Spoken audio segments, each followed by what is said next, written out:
Welcome, gorgeous souls, to the I Do Me podcast. I'm Martina, and we are flipping here the script on what authentic living really looks like. We are diving into the struggle of staying true to yourself in a world obsessed with polished facades. Get ready for tips and tools to navigate relationships with more grace and a lot less bullshit. Expect no nonsense conversations that will help you mind your own business and live more authentically. Let's yank that stick out of our collective asses and power up our games. This is the I Do Me podcast, and let's get that rolling.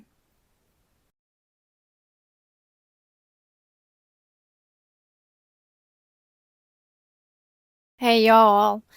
I am back with a new podcast episode, and we're talking about, drum roll, the wild ride of the election in the US that happened this particular week. And yeah, you hear it. I'm a bit stuffy. I had a pretty rough cold. Yeah, but all good so far. And yeah, I'm just a bit sniffly, and my voice is a bit different than usual, but that shouldn't hold us back to have a very important conversation today. So, whether you are fired up, fed up, or somewhere in between, or maybe also completely indifferent to what happened in the US this week, 2 days ago, I think we can all agree that things are rather tense, still tense, and I know that, the more time will pass, the less tense things will get. It's normal that after the election, results came in and Trump has been the elect president. Yeah, people are having all sorts of feelings, thoughts, and ideas how things are going to be. And yeah, I just also want to use this today's podcast episode to give you a little taste of where I'm coming from and how I see things, and yeah, just have a very good conversation because, to be very honest with you, I have not learned so much about human psychology and mass manipulation, censorship as much as in the past year, 1.5. And I'm absolutely pro free speech. This is something that is so ingrained in me that when I first understood that things are at stakes, I got really scared for a bit, because if we cannot speak our minds and talk about our opinions freely, we are definitely fucked for good. And, authenticity, like free speech, is at the bedrock of authenticity. And I might say something today and I'll change my mind tomorrow, but every one of us wants to be accepted and wants to have, the space to reflect out loud, to have an opinion. And while some opinions, ideas, beliefs are wild to me, I cannot fathom how some people can think or feel this way. I also know that this is not wrong, that they are not wrong, because underneath, we all want the same things.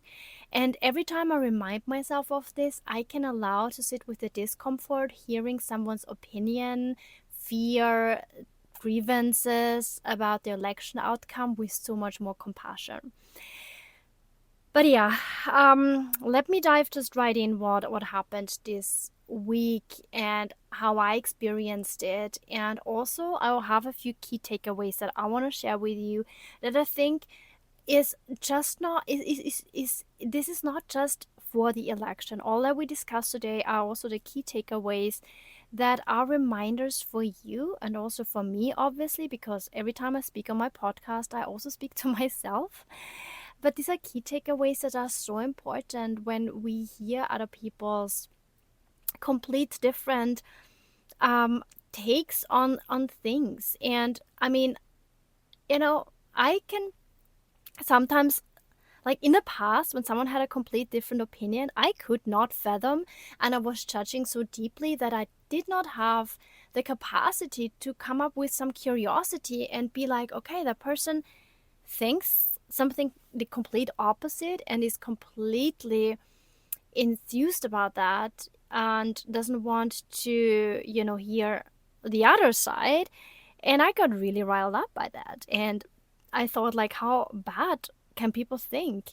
Until I realized that deep down we all want the same things, but the pathway to get there might look completely different. And the more I held space for my discomfort, for seeing someone or observing someone arriving at their desired goal, which is the shared goal, like love, peace, connection, acceptance, safety. That's all what we want. That's all our goals.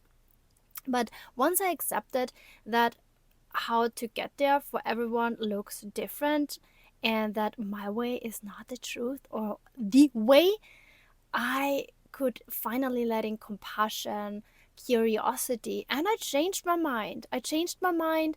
I'm changing my mind still to this very present. So sometimes what I think or what I thought yesterday, I think differently today.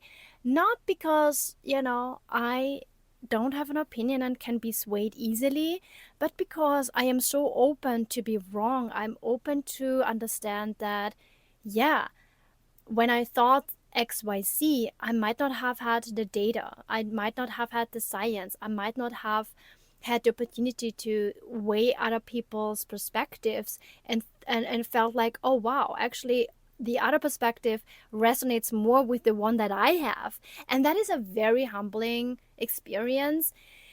And I think I got so humbled over the last 1.5 years by also as we had on the podcast already, like losing friends, ending friendships, and still ending friendships, where I also have to see that, yeah, sometimes I have been wrong and sometimes I've been keeping up a facade that wasn't me. But that was based, like the whole friendship was based on a persona that I created that wasn't me. And now that I'm coming back to my more authentic voice and really presenting the way how I truly feel, wasn't sustainable for a friendship. Okay, so that was a very long intro, so I just want to get into what I have prepared for us today.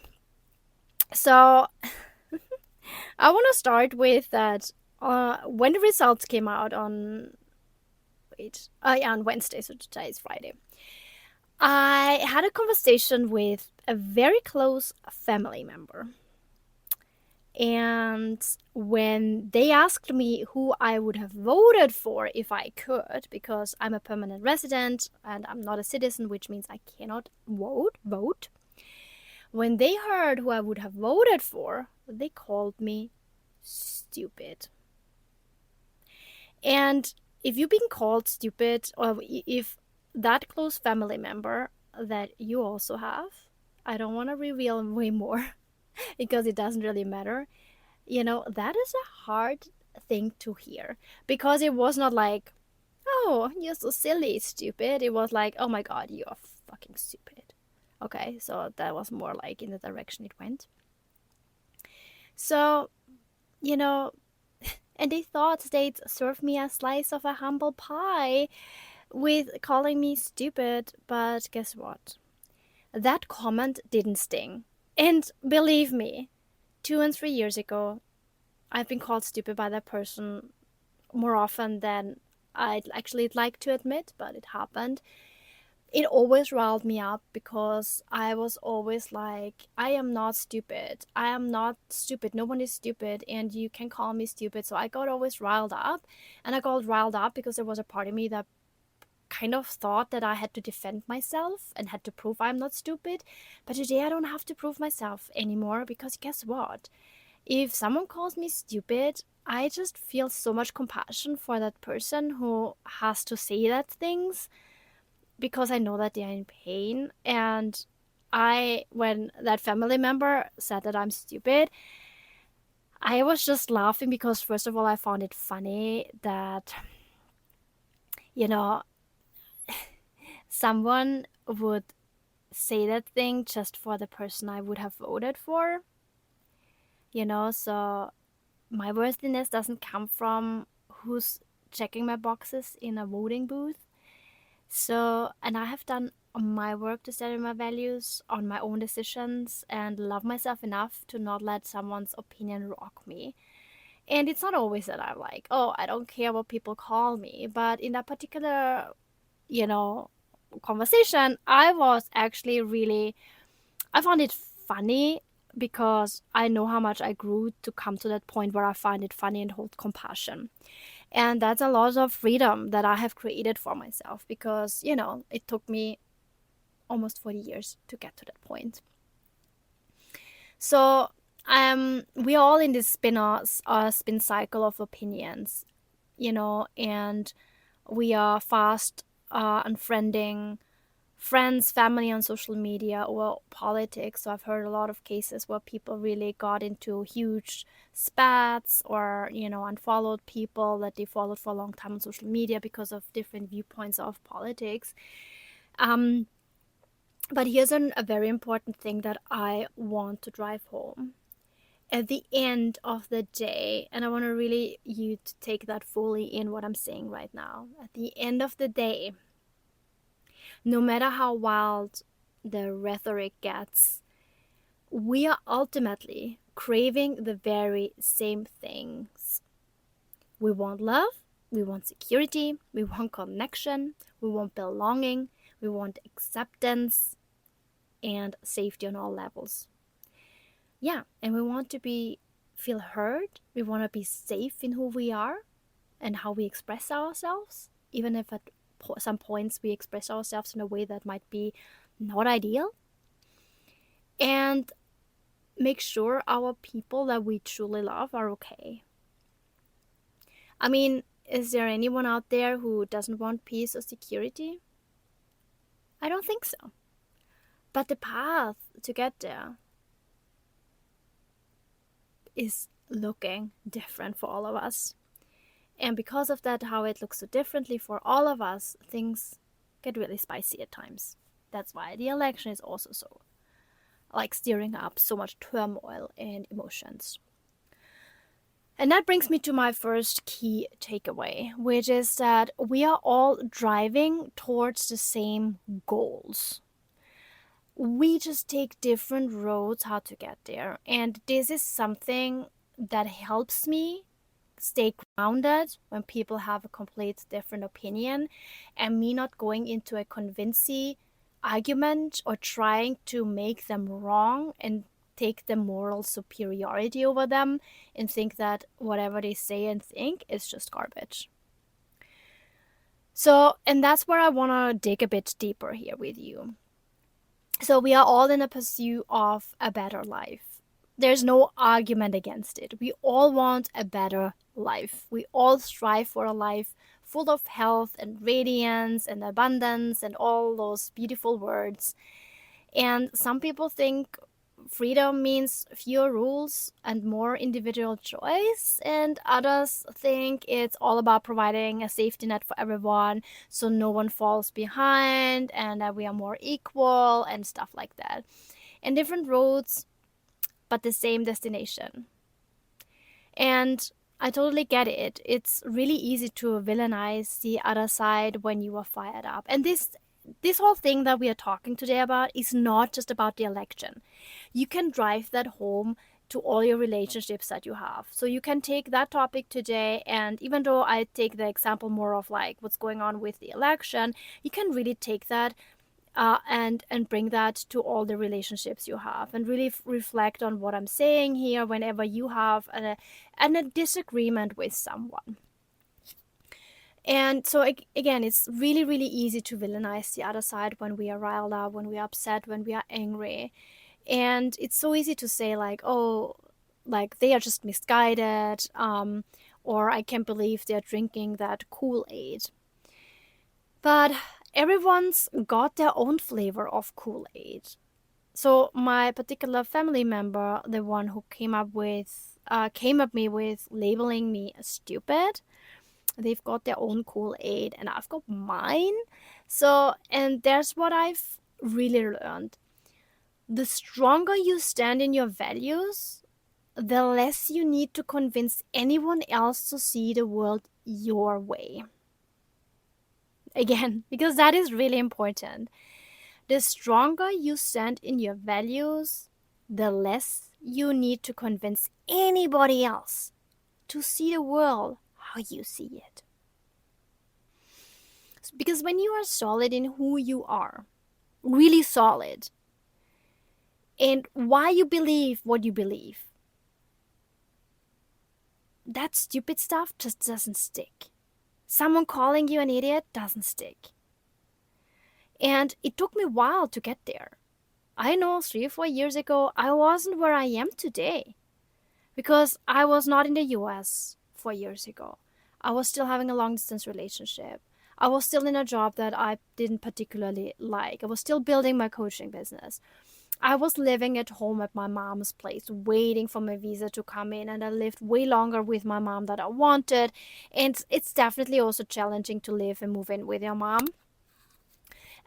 So definitely that particular time was hard. So if someone would have called me that I'm an idiot or stupid, that would have really upset me, and I would have gone into a defense and tried to hurt that other person because, I just wanted not to anyone to say anything that, to me, because I was already very vulnerable. But today I have reached so many things I worked so hard for the last 10, 15 years, where I'm dreamt so hard for, where I was like, that is my desire. I want to get to that point. And I'm so deeply grounded in where I am today. And I'm still learning, I'm still growing, I still have aspirations and ambitions. But I'm doing this now from such a grounded place and not from this deep desire to prove anything. So I also want to now, like, kind of segue into the second key takeaway. And looking at my notes, I have 4 key takeaways. So the second key takeaway is that judgment is usually a mirror. And now it gets a little bit uncomfortable because, the idea of that they are wrong and you are right is a mask for something a bit more underneath, a little deeper.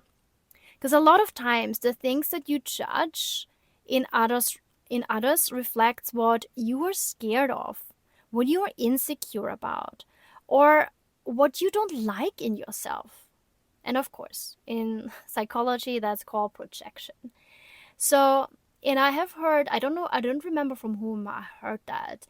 Someone said, and that was so beautifully kind of defined, expressed in terms of projection, in terms of judgment. So they said that judgment is admiration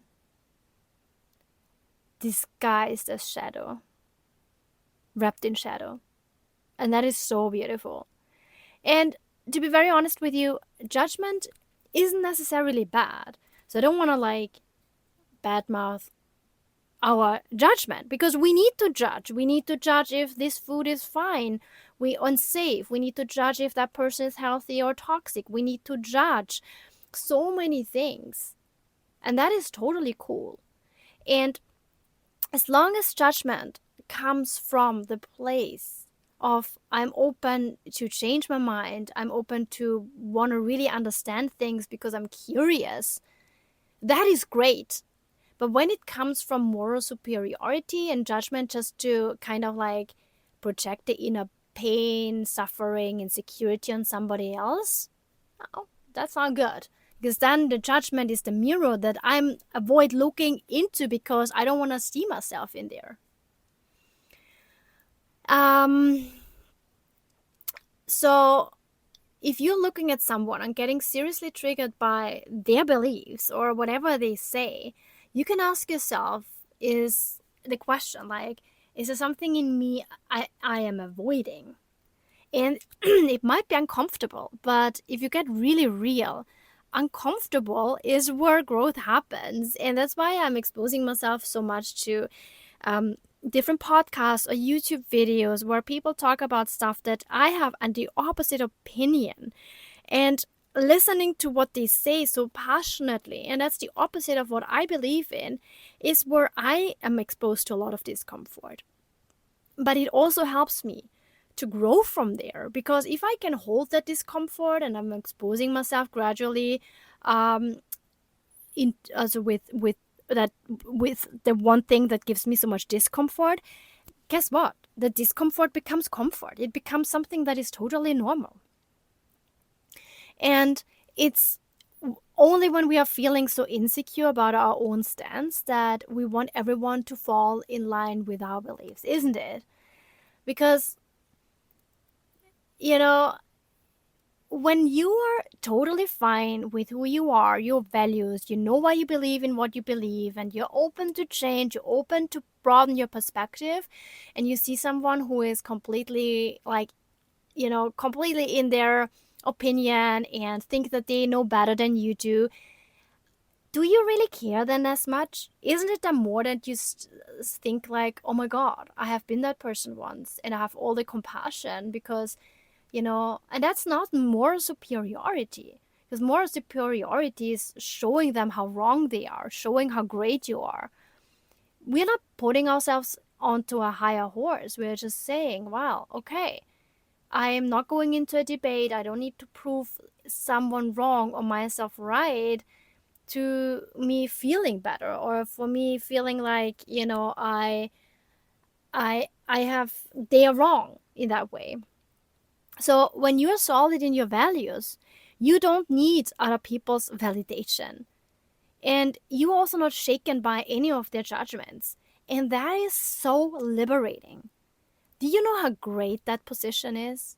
That's freedom, not moral superiority, which is the opposite. Because moral superiority, I always need to defend myself, my ideas. I need to prove someone all the time constantly wrong. But if I'm not shaken by anyone's idea, someone's maybe judgment, hey, that is so great because from there on you can move on. You can say, like, okay, great. You know, everyone can think what they want. I I'm true with what I feel. I've been open to see a different perspective. It doesn't resonate with me, it doesn't align with my value, and let's move on. And if you see that, hey, someone's perspective actually resonates with me, and after some time of contemplation you come back and say to yourself, well, actually I feel like so much resonance with it. Because if you resonate, your body is vibrating, sorry, on a different frequency, and then you cannot lie to yourself just to be right or just to be like not changing your opinion. Then it's like, wow, cool, I've learned something new, amazing. And now, like, for key takeaway number 3, fear and love it's all at the same under the hood. So fear and love, it's all the same under the same hood. What I mean by that is, if you peel back the layers, at the core, we're all driven by two things: love and fear. We fear losing something or someone we truly care about, and love for what we hold close. So when you're caught up in a political drama, in a friendship drama, whatever it is, it's often the fear that's fueling the fire. Because fear of losing, let's say, a country. Like, a lot of people are saying, like, oh, now we're losing our country. Or the fear of losing our women rights, or whatever fear it is. That's all rooted in love for the things you value, the people you want to protect, the sense of security you crave, I crave, we all crave. So when you see people out there waving their signs or ranting online, issuing the grievances, we can all remember this. They're human, just like you, just like me. Underneath it all, it's the same old story of love and fear. Their cheers, their anger, their posts, it's all coming from wanting a better, safer world. And I think we all pull on the same strings, but the strings that we pull on, that actually, when you look at it, they look differently. But it's pulling at the same things. Maybe not the same strings, so I should actually correct myself. We're pulling on different strings, but what we're pulling closer to us is the same. And yeah, if you're grieving over the election stuff, that's okay. If you're angry, let yourself feel it. If you've got every right to process, and however that looks for you, it looks for you. And if you are on the other side, you are cheering, you're clapping, you are screaming from the rooftops, well, that's also fine. because we are all trying to make sense of this world. We are just, walking a complete different road. And yeah, my last takeaway for this podcast episode before we close is choosing freedom over judgment. When you let go of judgment, not the one that comes from curiosity, trying to understand things, but just more from the moral superiority, you are not just giving others freedom, you are giving yourself the freedom. And research has shown that, people who lean into compassion, who practice seeing humanity in others, they experience, obviously, less surprise in that, less stress and anxiety. The judgment just doesn't weigh on the person you're judging. It just drags you down. And that's the problem with the judgment when it comes from moral superiority, or when it comes from like making someone wrong and making yourself right. It actually drags you down. Because let's face it, when someone says something that you just don't agree with, or they did something that you judge is wrong, who is more riled up, they or you? You, usually. I mean, at least speaking from my own experience, whenever I judged someone, I went home or I sat home on my couch and still had the conversation in my head, replaying the situation.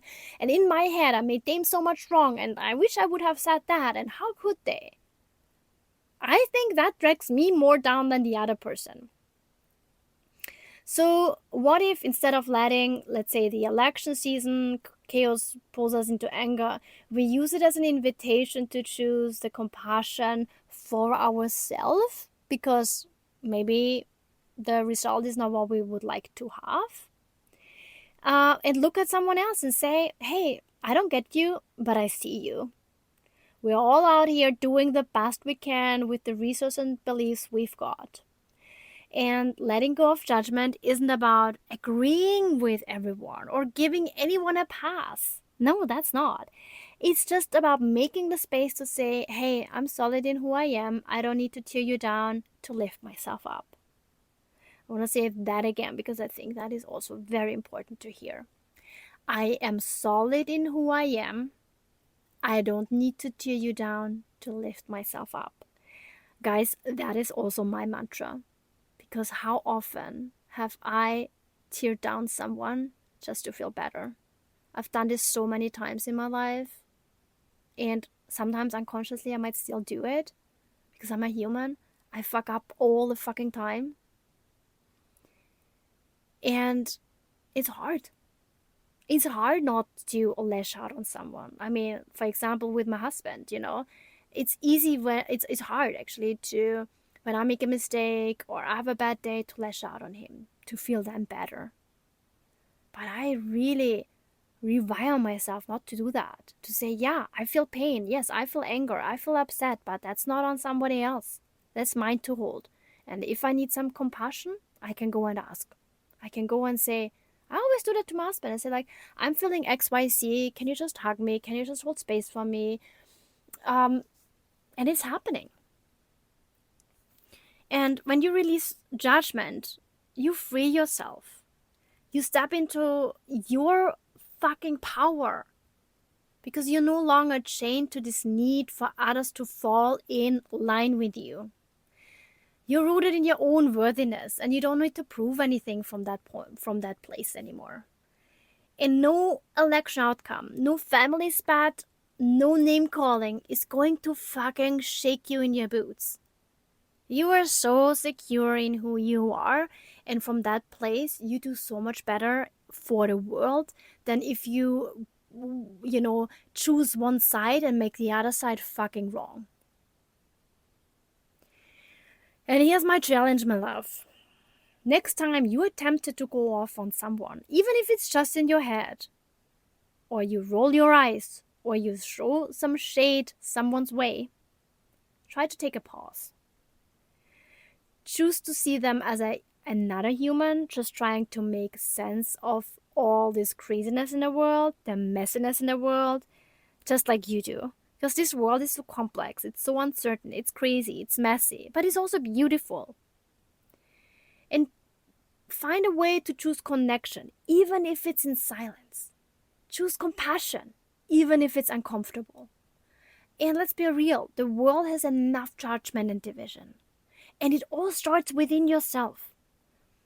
Find out where you're judging. Find out where you're divided. Find where actually you are against yourself. Because that's what it actually boils down to. No one is your enemy except you yourself, because there are parts in you that are not working in your best interest, even though when I would coach you, there would be a positive agenda. There would be something why they do what they do. So there's so much division inside of all of us and so much judgment against our own selves. And if we start there, you will also have that for somebody else. The compassion, the space, the understanding and acceptance. And that doesn't mean that you will just take abuse and just like, okay, I'm taking the high road. No. That, when someone abuses you, is something really wrong, and you know there's a boundary that has been crossed, then of course you may be you are allowed to have anger and put a boundary. Like, what I'm trying to convey here is not like, oh, just be a doormat, just please everyone, just invite everyone to treat you badly. No. But again, if you understand your values, you know what your boundaries are, and you do that in a way that's not fueled by anger or fury or the other spectrum of like silencing yourself, retreating, feeling that, oh, I might be wrong and the other person might be right, or I deserve it, or I'm unlovable. Okay? Choose compassion for yourself. Choose compassion for your own shadows, for your own fuck-ups, for your own division, for your own way of doing things and finding out that might not be the right way for you, or you did something that might not be okay against your values. Okay, that was this week's episode. I'm really stoked that you are tuning in, that you are here with me in this journey. Expect more podcasts to come, or episodes to come, that I will dismantle more about my own world where I've been so wrong, and where I'm observing my own shadows going to places inside of myself that are truly ugly. I have no other words how to describe it, and make them beautiful. I have thoughts, I have, judgments that are not pretty and I'm not proud of. But on the other hand, I'm not rejecting it. I'm like, okay, I'll accept that as it is. I know that doesn't define me, and I turn things that is my shadow into something that I can speak about openly, and help then also you find a place within yourself that's accepting of your shadow parts, instead of rejecting it and pretending it's not there and trying to pretend to be someone who you're not, that I have been doing such a long life, such a long time. And yeah, I want this podcast to be really, this I do me, boo, is just it. Hey, just take care of your own fucking inner business first, and then we go out there and do wonders, do magic, impact the world positively. That's all what's coming. Okay? So thank you for tuning in. If you have someone where you think this episode would resonate with, or might help them, or might interest them, please share. Yeah, and share it with someone who needs a reminder to tap into their own worthiness. Take care of yourself and take care of each other, okay? Catch you next time, and thanks for being here with me on this beautiful journey. Love you so much. Bye.